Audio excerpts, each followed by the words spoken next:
Well, a delightful Wednesday morning to everyone out there. This is Pastor James coming to you from the Fortress of Solitude here on Old Norcross Road, bringing you this week's midweek check-in. I hope everyone's doing okay, and I look forward to seeing many of you tonight, either here in person at the church or on Zoom for our Wednesday night Bible study.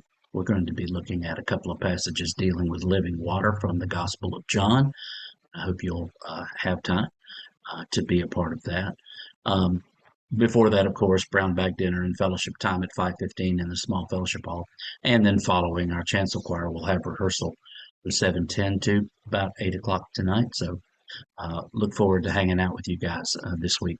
Tomorrow morning at 11 a.m., Lord willing, um, we will have Thursday morning theology with James, in which we will discuss our reading in Timothy Keller's The Prodigal God. We've been reading the front matter and chapter 1 of that book, and it's going to be, I think, a, a good, deep spiritual journey for us. And if you haven't signed up for that yet, but would still like to, there is time. So if you would just let me or Carol Hansen know, you can just show up tomorrow and be a part of the discussion and catch up on the reading. And I'd love to have as many as would be willing to come. So again, thank you for considering it. This Saturday is a big event in the life of our church. The Oakland Community Garden is having the Fall Festival, and that'll be from 10 a.m. to 4 p.m. And I'll have my own booth this year where for $1, all kidding aside, for $1, you can, $1 a throw, you can try to dunk me. Now, we don't have a traditional dunk tank. Well, we do have something really neat, a contraption that has a bucket filled with water directly over my head. And if you manage to hit the bullseye, uh, I'll be uh, I'll be getting wet. But it's supposed to be a beautiful day weather-wise, and would ask us all to continue to keep Jennifer Genzie and her team in our prayers, also our vendors, and also our community, and praying that people will come out uh, this Saturday and experience the fall festival and experience being here on the grounds here at New Hope. In conjunction with that, October is traditionally Pastor Appreciation Month, and I'm going to turn it on its head and say your pastor would appreciate it if you, uh, instead of gifting him with anything, he has been so very blessed and continues to be so, uh, would consider making donations to the Oakland Community Garden. The garden is not funded by the church in any way unless someone makes a donation specifically for the garden. It is self-sustaining. Uh, the Fall Festival and the Spring Arts and Craft Fair are uh, fundraisers, so to speak, but that they are fundraisers for the garden down in the pecking order of what they're really for. Uh, they are for community engagement. They are for um, uh, engaging the vendors and having an event here that would draw people to uh, our church and have them experience many of the members here and hopefully place a bid or 12 on a silent auction item as well, at least in the fall. In the spring, of course, it's the bake sale, and there's always a lot of good yummy treats there as well. So um, you can show me your appreciation uh, by how much you love on the community garden by giving donations to the garden. You can of course do that through the church, or you can do it directly with Jennifer Genzie. So whichever way you want to do it.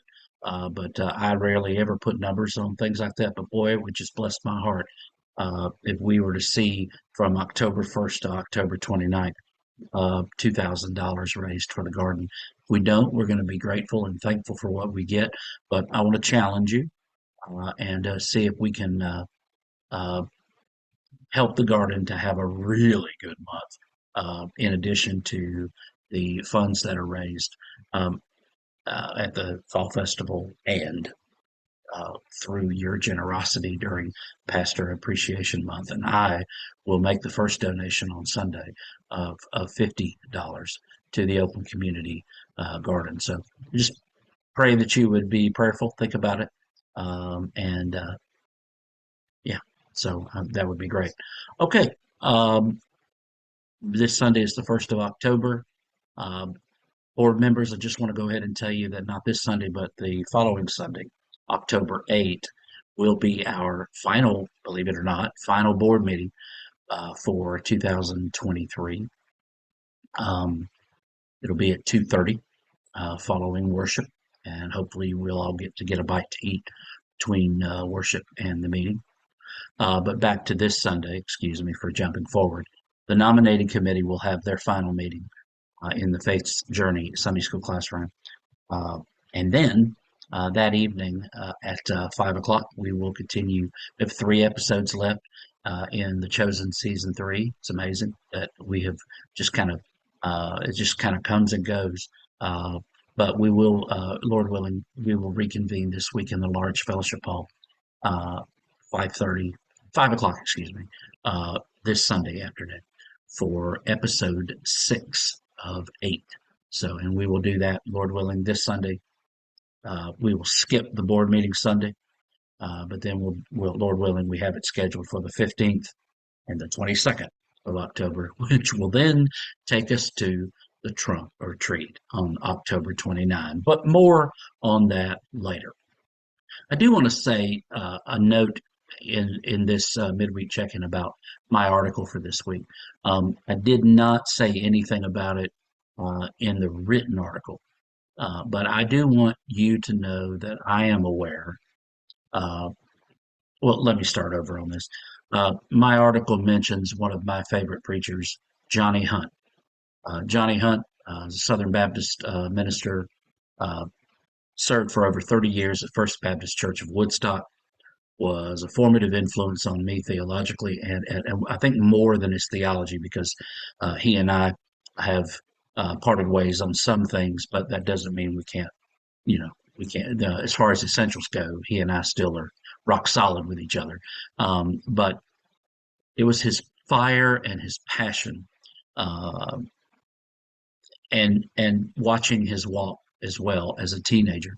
And then as I went on through Bible college and into seminary, um, I just saw a man that was on fire for the Lord, and he just exuded it. Um, I am aware that a couple of years ago, um, Johnny Hunt was accused of misconduct, sexual misconduct, um, in a report for the Southern Baptists. I'm also aware that he has filed countersuit against the Southern Baptist Convention, particularly the Executive Committee for defamation of character. And he insists that the details that were presented were misconstrued.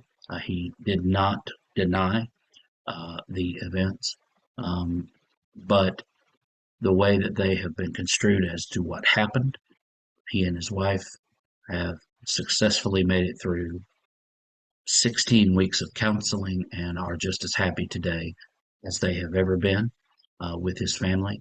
So I want you to be aware, if you read that article and you already have some familiarity with it, I want you to be aware of that. However, I will say that current events notwithstanding, I'm of the opinion that there are still some fine points that are made through his life, and that I hope will resonate with you. Now, me having told you that may turn you off from the article, may turn you off from the man.